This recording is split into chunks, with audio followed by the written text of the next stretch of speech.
성경 말씀 사무엘상 16장 1절로 13절 말씀을 봉독하겠습니다. 사무엘상 16장 1절로 13절 말씀 제가 봉독하겠습니다.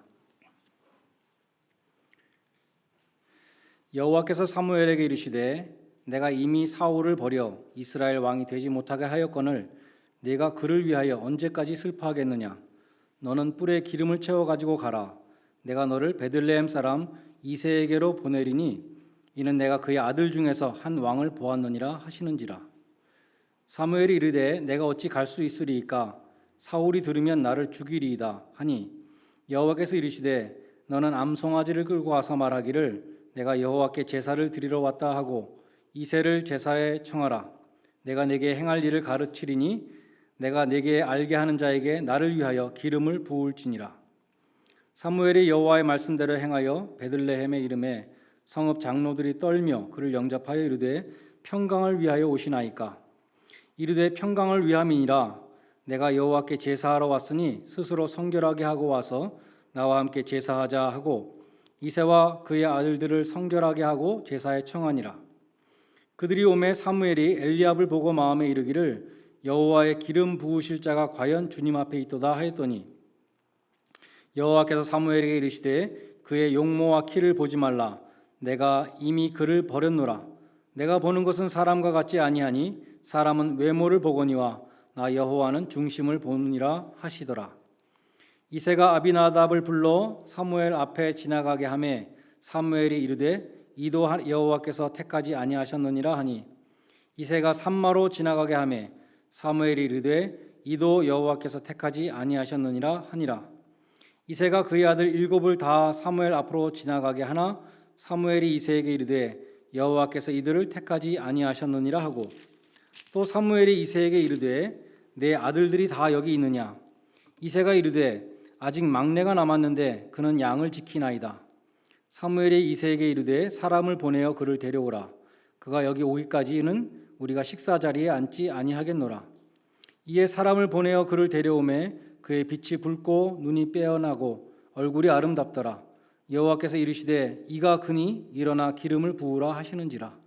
사무엘이 기름 뿔병을 가져다가 그의 형제 중에서 그에게 부었더니 이날 이후로 다윗이 여호와의 영에 크게 감동되니라.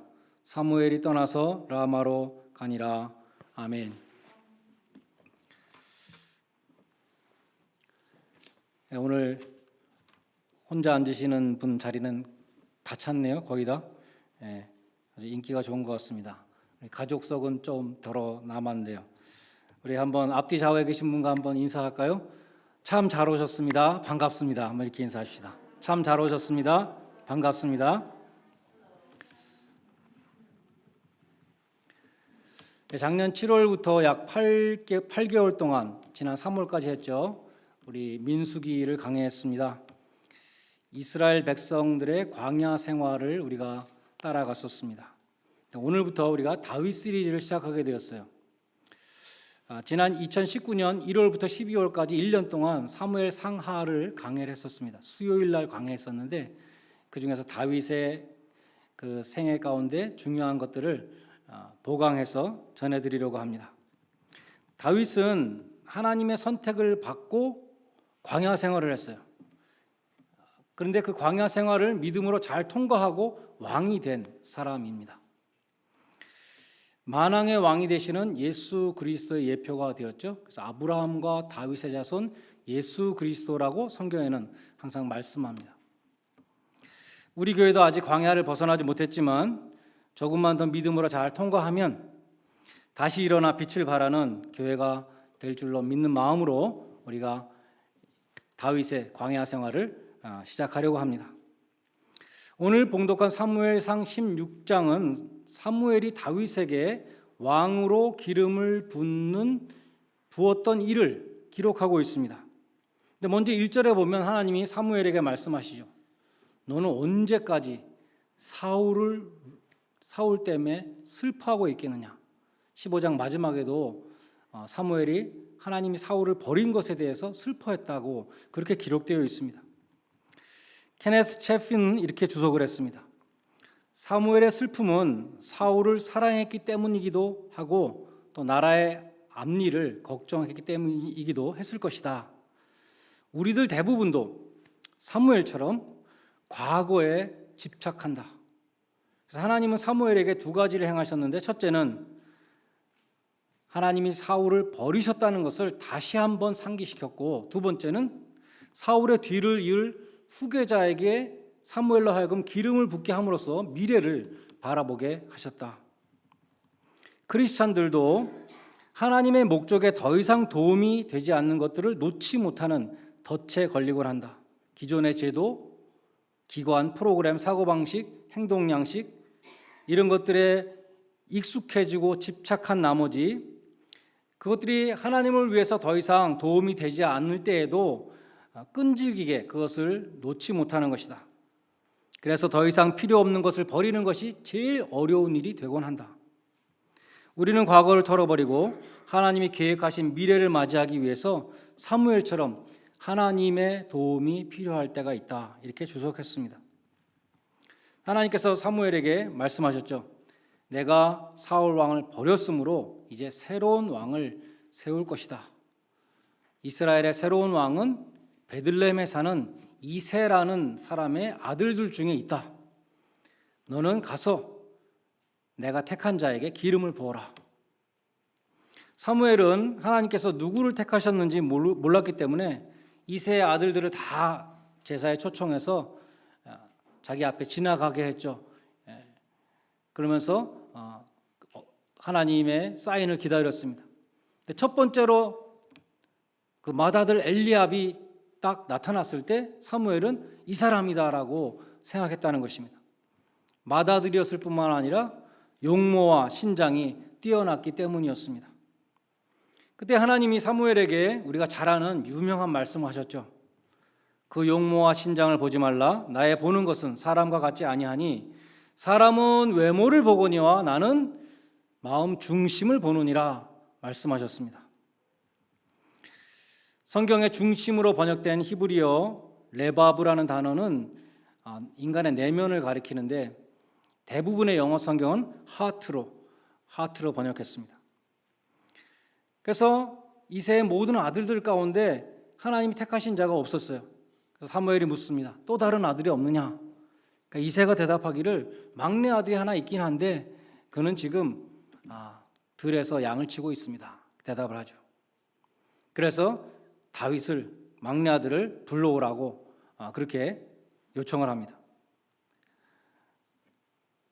다윗이 왔을 때 하나님께서 바로 이 다윗이 내가 택한 이스라엘의 새로운 왕이라 그래서 사무엘이 기름을 붓게 되는 것이죠.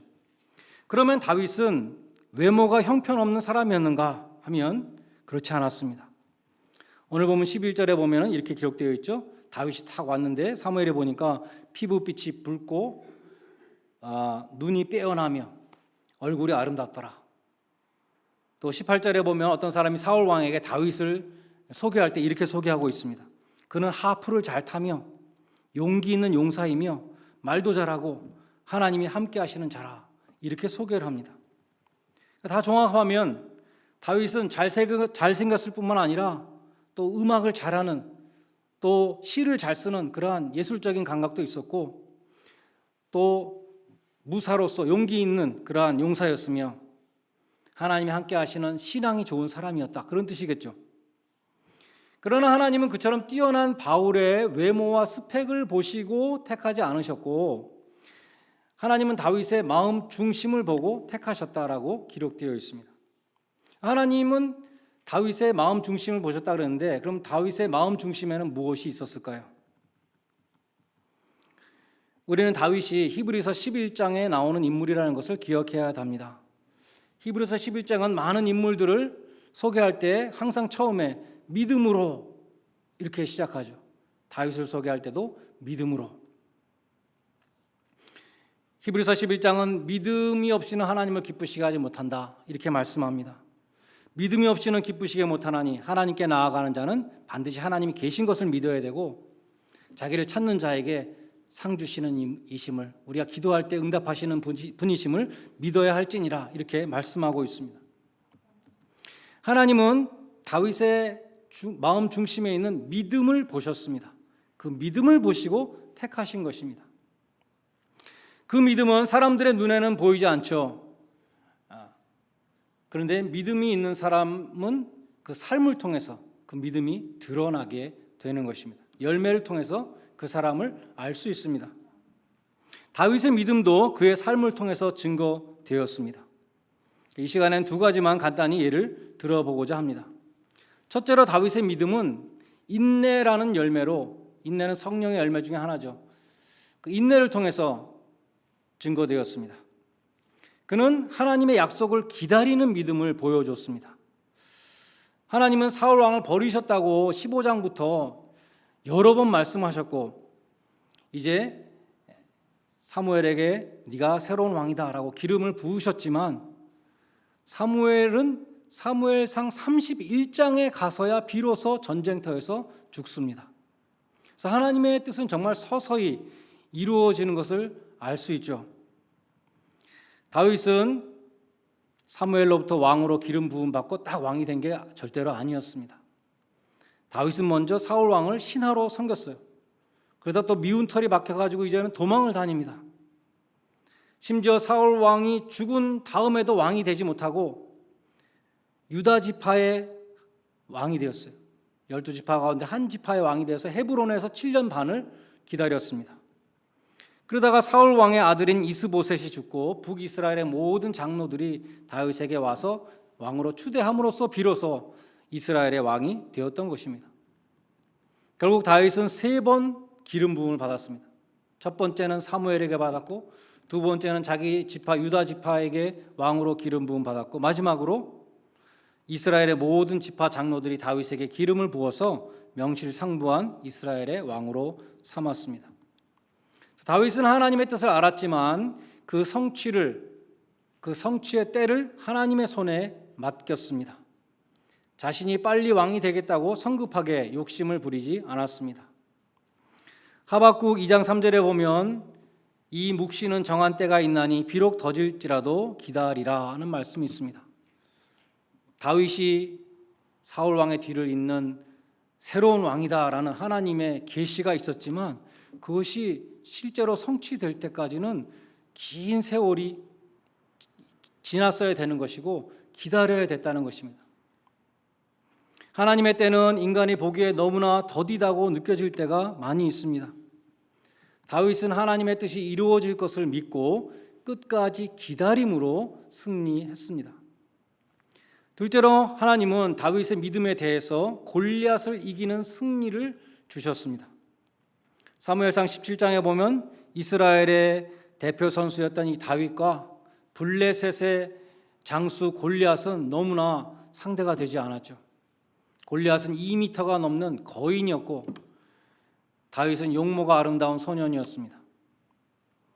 골리앗은 노투구와 비늘 갑옷과 놋 견갑과 놋 단창과 배틀채 같은 큰 창을 들고 있었고 그 앞에 방패를 든 이 호위하는 소년까지 있었어요.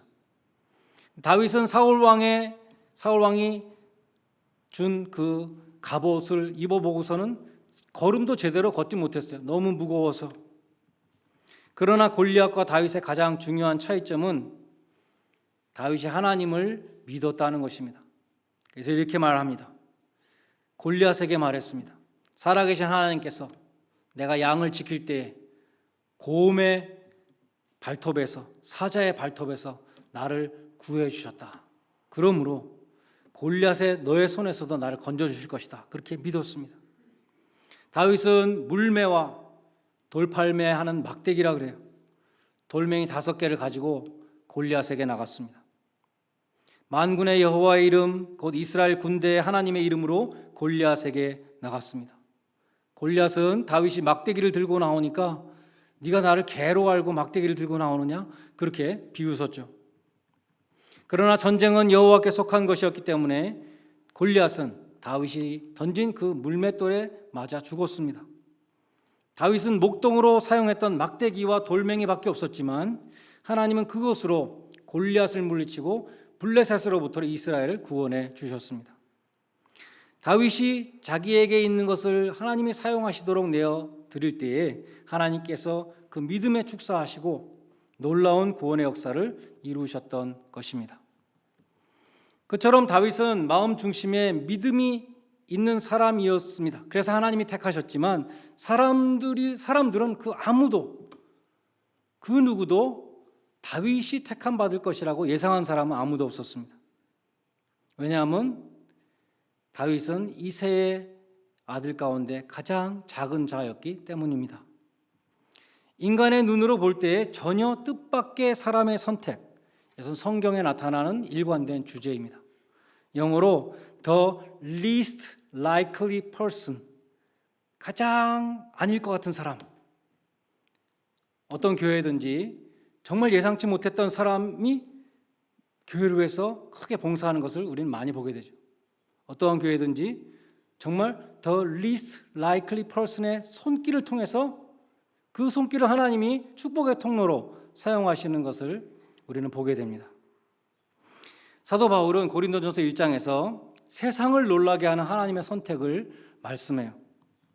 고린도전서 1장 24절에 보면 이렇게 말씀합니다. 그리스도는 하나님의 능력이요 하나님의 지혜니라. 왜 이런 말씀을 했냐면 유대인들은 표적을 구하고 정말 메시아라면 메시아다운 그러한 능력을 발휘하는 그러한 강하고 파워풀한 메시아를 기다리고 있었는데 십자가에 달린 메시아라는 것은, 십자가에 달린 그리스도는 유대인들에게 거침돌이었다. 도저히 넘어갈 수 없는 돌이었습니다.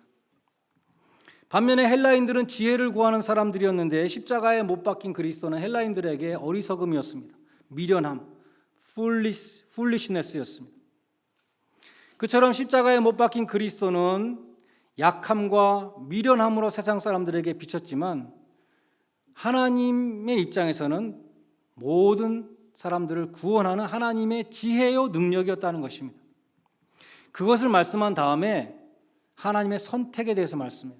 하나님이 사람들을 선택할 때에도 강하고 지혜로운 자들을 선택하는 것이 아니라 약하고 어리석은 자들, 미련한 자들을 택한다.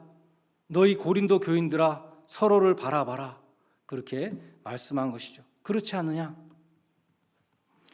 약해 보이고 미련해 보이는 십자가를 통해서 하나님의 지혜와 능력을 드러내신 하나님께서는 너희처럼 약하고 미련한 자들을 부르시고 택하셔서 세상의 지혜로운 자들과 강한 자들을 부끄럽게 하신다고 말씀합니다. 약해 보이는 십자가로 하나님의 능력을 드러내신 하나님은 약한 자들을 불러서 강한 자들을 부끄럽게 하시며 미련한 십자가를 통해서 구원의 지혜를 드러내신 하나님께서는 미련한 자들을 불러서 지혜로운 자들을 부끄럽게 하신다고 말씀하는 것입니다. 한 가지 주의해야 될 점은, 그럼 하나님은 지혜롭고 능력 있고 세상적으로 스펙이 좋은 사람은 그러면 전혀 택하지 않으시느냐? 그것은 아니죠. 영어로 보면은 not any가 아니고 not many였어요. 많지 않다는 것이지 하나도 없다는 것은 아닙니다.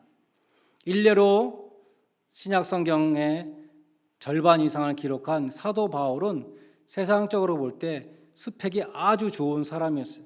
하나님은 그렇게 스펙이 좋은 사도 바울도 사용하셨습니다. 스펄전 목사님은 하나님의 택하심에 대해서 이렇게 설교하셨어요. 하나님의 선택과 사람들의 선택은 정반대이다. 사람들은 자기에게 도움을 줄 수 있는 사람을 택한다. 또 가장 이득이 될 만한 사람을 택한다. 반면에 하나님은 가장 도움이 필요한 자를 택하신다. 우리는 자격을 갖춘 가장 훌륭한 사람을 택한다. 하나님은 자격이 없고 형편없는 사람을 택하신다. 하나님은 그러한 선택을 통해서 인간의 잘남을 드러내시는 것이 아니라 정반대로 하나님의 은혜를 드러내게 하신다는 것입니다. 하나님은 세상의 천한 것들과 멸시받는 것들과 없는 것들을 택하사, 요즘 유행하는 말로 흙수저들을 택하사 그들을 거듭나게 하시고 연단의 과정을 통해서 주 안에서 잘 연단을 시켜서 지혜로운 자로, 능력 있는 자로 만드셔서 그리스도의 사신으로 십자가의 미련한 메시지를 전하는, 천하를 어지럽히는 복음 전파자들로 사용하셨습니다.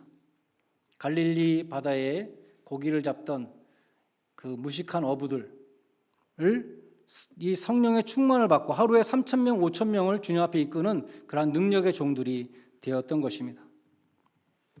그러면 하나님은 왜 하필이면 그처럼 언더독, 뒤처지는 사람들을 택하셔서 사용하시는가? 고린도전서 1장 29절은 말씀합니다. 이는 아무 육체라도 하나님 앞에 자랑하지 못하게 하려 함이니라. 사도 바울도 약함이 있었어요. 육체의 질병이 있었고 예수 믿는 사람들 체포하고 옥에 가두던 그 자기의 부끄러운 과거들이 있었습니다. 그래서 나에게는 오직 예수 그리스도의 십자가 외에는 자랑할 것이 없다라고 고백했던 것입니다. 하나님의 선택은 인간의 예상을 벗어납니다. 하나님은 미련하고 약하고 천하고 없는 것들을 부르신다. 이 말씀을 우리 삶 속에 적용해 보면, 우리 각자의 삶 속에 적용해 보면 하나님은 우리가 약할 때에 부르십니다. 우리가 약할 때 하나님이 우리를 부르셨죠. 우리가 가장 어려울 때 하나님이 우리를 부르셨습니다. 우리가 병들었을 때 혹은 가족이 죽을 병에 걸렸을 때 하나님이 부르셨습니다. 우리 인생이 곤두박질 칠 때 하나님이 부르셨습니다. 청년들이 학교를 졸업하고 취직이 안 될 때 새벽기도 나옵니다. 하나님이 부르시는 것입니다. 야곱도 마음이 가장 가난했을 때 하늘 문이 열리는 것을 보았습니다. 집을 떠나 아무도 없는 광야에서 홀로 잠을 잘 때 비로소 하나님을 만나게 된 것입니다. 마음이 가난해지면 하나님이 보입니다. 자신이 가지고 있었던 것, 의지했던 것이 다 무너지고 건강과 재력과 지위와 지식이 다 무너져 내리고 직업도 없어지고 아무것도 남은 것이 없을 때 하나님을 바라보게 됩니다. 마음이 가난한 자는 복이 있나니 저희가 하나님을 볼 것이요. 예수님 말씀했죠. 우리가 절망했을 때 역설적으로 소망이 시작되는 것입니다. 마음이 부자인 사람은 하나님을 찾지 않습니다. 그러나 죽음이 코앞에 닥치고 부도가 나고 가정이 풍지박산나고 그때 하나님을 찾고 하나님을 만나게 됩니다. 욥이라는 사람은 부자였지만 아주 신앙이 좋았어요. 네, 그가 극심한 고난 가운데서 비로소 하나님을 만났습니다. 그리고 유명한 신앙 고백을 했죠. 내가 하나님에 대해서 귀로 듣기만 했는데 다 안다고 생각했는데 이 고난을 통해서 이제 비로소 내가 눈으로 주님을 봅니다. 이렇게 유명한 고백을 했습니다. 욥은 깊은 고난의 파도 속에서 하나님의 실제를 본 것입니다. 존 뉴턴은 노예선을 타면서 술 먹고 깽판을 치는 깡패 같은 사람이었습니다. 그러던 어느 날 그가 탄 배가 스코틀랜드에 거의 다 왔을 때 큰 풍랑을 만났습니다. 물이 배에 들어오고 배가 가라앉을 위기에 처했습니다. 뉴턴은 배 밑창에서 정신없이 물을 퍼내고 있었습니다. 그러나 폭풍은 여러 날 동안 가라앉지를 않았습니다. 뉴턴은 죽음의 공포에 떨고 있었고 살기 위해서 필사적으로 물을 퍼내는 것밖에 할 일이 없었습니다. 그렇게 배 밑창에서 생사의 갈림길에 헤매고 있을 때 하나님의 은혜가 임했습니다. 그는 침몰하는 배 밑창에서 하나님을 만났어요. 폭풍 가운데 회개하고 거듭난 그는 영국에 돌아와서 신학을 공부하고 목사가 되었고 당시에 가장 뛰어난 목사가 되어서 여왕 앞에서 왕궁에서 여왕 앞에서 설교하는 목사가 되었습니다. 구원받은 감격에 벅찼던 이 존 뉴턴의 뜨거운 가슴은 오늘날도 그가 지은 찬송가를 통해서 우리 모두의 가슴으로 전해져 옵니다. 우리가 잘 아는 찬송 Amazing Grace, 나 같은 죄인 살리신 주 은혜 놀라와, 이 찬송입니다. 결국 존 뉴턴은 침몰하는 배 밑창에서 가장 낮은 자리에서 하나님의 부르심을 받았습니다. 하나님이 우리를 약하게 하실 때에는 뜻이 있습니다. 그럼 우리는 약해진 현실을 보고 낭망하는 것이 아니라 그 현실 속에서 하나님의 손길을 찾아볼 수 있기를 바랍니다. 내가 약할 그때에 곧 강함이라, 사도 바울의 고백과 같이 나의 약함 때문에 오히려 하나님만을 의지하고 약한 자에게 힘을 주시는 하나님의 능력으로 무장하고 하나님과 동행하심으로 하나님께서 귀히 쓰임받는 그러한 믿음의 큰 용사들이 다 되시기를 바랍니다. 마지막으로 오늘 13절에 보면 사무엘이 다윗에게 기름을 부었을 때에 그때부터 다윗이 여호와의 신에 크게 감동되었다, 이렇게 말씀합니다. 이어지는 14절에 보면 여호와의 신이 사울에게서는 떠나갔고 악신이 사울에게 임하기 시작했다. 그렇게 기록되어 있습니다. 하나님이 택하신 다윗의 마음에는 성령이 충만했습니다. 하나님이 버리신 사울에게는 악신이 역사하기 시작했어요. 하나님은 사울 왕을 버리셨고 성신을 거두어 가셨습니다. 반면에 하나님이 다윗의 마음을 보시고 다윗을 택하셔서 기름 부음 받은 다음부터는 다윗은 여호와의 신에 크게 감동되었습니다. 훗날 다윗이 범죄하고 가장 두려워한 것이 무엇이었는가? 참회의 시편 51편 11절에 보면 나를 주 앞에서 쫓아내지 마시고 주의 성신을 내게서 거두지 마옵소서. 자기가 봤던 사울 왕의 모습이잖아요. 하나님이 버리시고 주의 성신을 거두어 가셨던 그 사울 왕처럼 되지 않게 해 주십시오라고 그렇게 기도했습니다. 우리가 죄 가운데 빠질 때에 성령님은 떠나가십니다.